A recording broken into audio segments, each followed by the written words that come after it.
Now to growing concern that the war in Ukraine could escalate to a level we have not seen in years, decades even. Some are asking if America is ready for a potential chemical attack.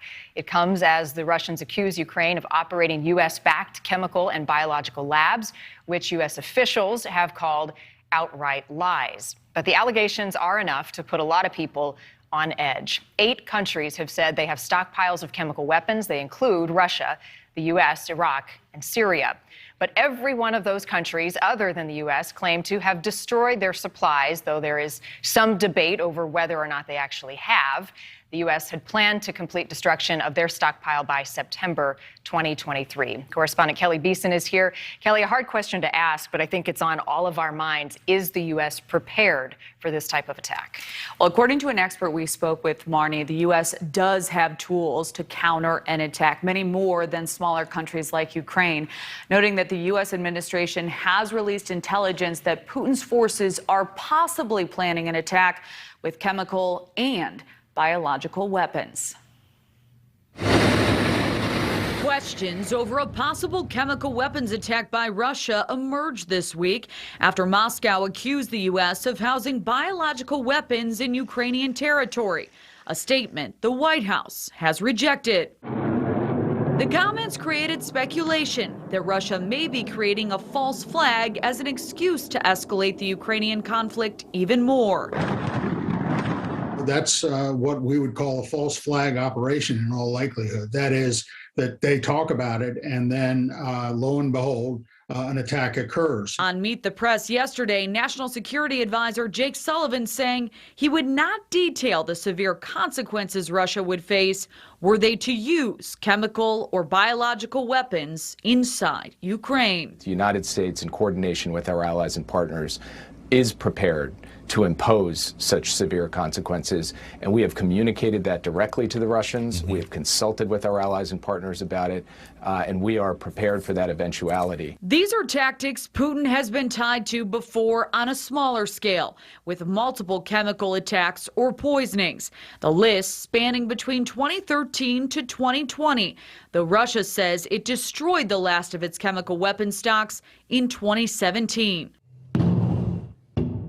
As the conventional attack is not going very well, and as Putin becomes increasingly cornered and desperate, he is fully capable, as we've seen, of lashing out. Former U.S. Assistant Secretary of Defense for Nuclear, Chemical, and Biological Defense Programs, Andrew Weber, says it's also possible an attack may happen on U.S. soil, adding that America is much better equipped to handle the detrimental impact versus a smaller country with fewer resources like Ukraine. We have capabilities to respond to save lives. We have the strategic national stockpile of antibiotics and antidotes to chemical weapons. So we domestically have a good capability to respond. We need to improve that further.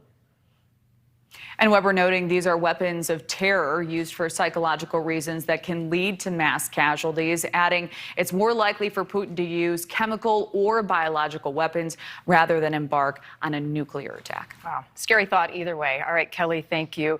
Stephen Durlaff is a professor at Harris School of Public Safety at the University of Chicago. Joins us now to talk more about this scary threat. Sir, appreciate your time. Do you agree with the assessment, or how confident are you in the U.S.'s ability to defend against this type of warfare? Well, first of all, thank you for having me. Let me say, first off, one wants to distinguish between the dangers to the United States homeland versus the situation in Ukraine. And what I mean by that is it's extremely unlikely that Russia would, under any circumstances, use biological or chemical weapons directly against the United States. The crisis right now is that if these weapons are used in Ukraine, that represents a qualitative change in the behavior of the Russians and leads to the dangers of subsequent escalation. By way of background, the thing to think about is the United States has two objectives. One is the humanitarian as well as strategic one of expelling Russia from Ukraine and allowing Ukraine to reemerge as a functioning polity. The second issue is that simultaneously it has to manage this crisis in a way that one doesn't go down paths of increasing escalation in which nuclear weapons are the endpoint and obviously the ultimate catastrophe. And so were the Russians to do this, that would represent a qualitative change in their behavior, which is going to require a qualitative change in ours. And so if you ask me the biggest danger of this, I would say, frankly, it is because it would then require the United States to, if I were the policymaker, to no longer have a no-fly zone and no longer keep boots off the ground within Ukraine. Right. And so I don't mean...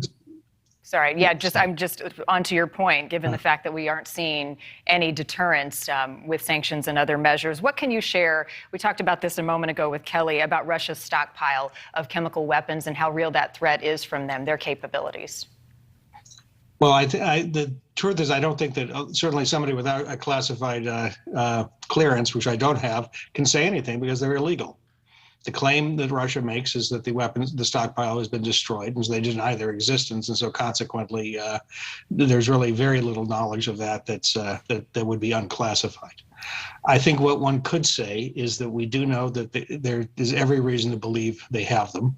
There's every reason to believe they will not feel moral qualms in using them, as evidenced by what happened in Syria. And we have to, I think, naturally pair them with the other types of weapons of mass destruction, one of which is tactical nuclear weapons, they are not only known to be in the possession of the Russian military, but there's over 2,000 warheads. And so in my mind, the chemical weapons are, function slightly differently because they are not nuclear weapons, but they're in the same category of a profound change in the level of violence that is being used in the war, and it moves into what the world has already defined as war crimes. A frightening thought. Before I let you go, what is the most dangerous chemical weapon out there? I don't think that there's one I would say is the most dangerous. I mean, they come in different varieties. Some are nerve agents, others are blistering agents, and I could give you more horror stories. And so all of them have the same thing. They terrorize populations. They can cause, terrible physical consequences in addition to death. And so there's a good reason that the better angels of our nature on this planet tried to abolish them, even if it's been unsuccessful. So good wins over evil on this one. Professor Durlaf, thank you. Thanks for watching. Click the red subscribe button below so you can get more of NewsNation's fact-driven, unbiased coverage.